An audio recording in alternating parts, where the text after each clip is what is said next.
This is Chris McDaniels. Like, subscribe to Team W Wrestling on YouTube. Subscribe to my other channel, Word of Chris, and subscribe to this channel, Chris McDaniels. And follow me on Twitter, Instagram, and both my TikToks. I'll be down there in the description box. And I'm here to do my WWE NXT March 5th, 2024 reviews. So here we go, discussing about tonight's episode of NXT. Now we kick off the show with the first match of the night. It was Dijak versus Joe Gacy, one-on-one in a Asylum match. Now, it's a steel cage with a bunch of weapons. It was like a door in there, table, trash cans, kendo sticks, steel chairs, just a bunch of weapons, Yeah, we get to this match, and this match, it was a pretty good one for the most part.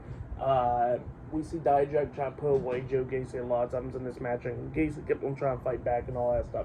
Dijak at one point pulled out a box, and he opens up the box, and it was like a boxing glove that hit him right in the nuts in this match.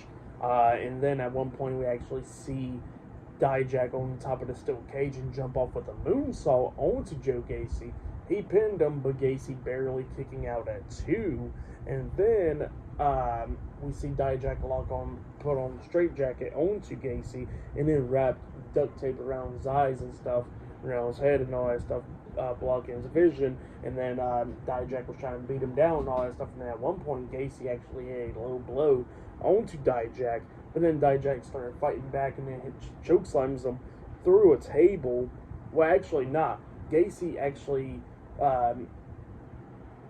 before the chokeslam and stuff, they actually had like one table spot where we actually see Joe Gacy and Dijak up on the top turnbuckle, and then Gacy fought Dijak off the turnbuckle while he still had the straight jacket on, and he goes through the table, and then Gacy hits like a swanton bomb onto Dijak, and he pinned him, and Dijak barely kicked out at 2. But then we see Dijak coming back a little bit, tossing Gacy through a door that was right there laid up against the turnbuckles. He picks him up and hits the Feast Your Eyes onto Gacy, but Gacy quickly got back up to his feet, tried to clothesline Dijak, but Dijak ducks it, picks him back up on his shoulders again, and hits the second Feast Your Eyes onto Gacy, and then he pins him for the 1, 2, 3. So yeah, Dijak defeated Joe Gacy tonight in the Asylum match. That's what happened. It was a good match, though.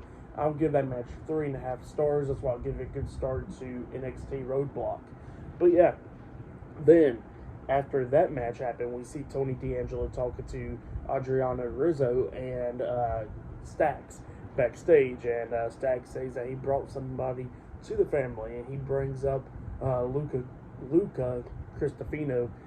He comes up, and Crucifino, and he comes up, and Tony D'Angelo welcomes him to the family, and he just says, hey, I only got one role, and that's whatever he says goes, so if he needs him, be right there. So yeah, that's what Tony D'Angelo says. So yeah, Luke is in the family now.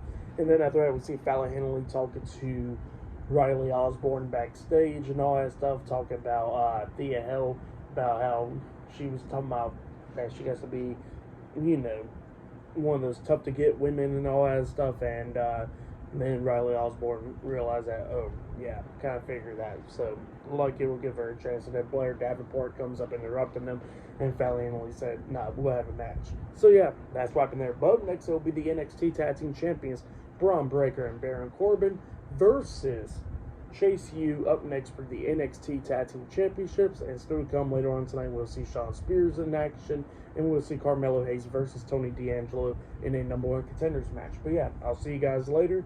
Till the next thing that happens on NXT Roadblock. See you guys later. Till then.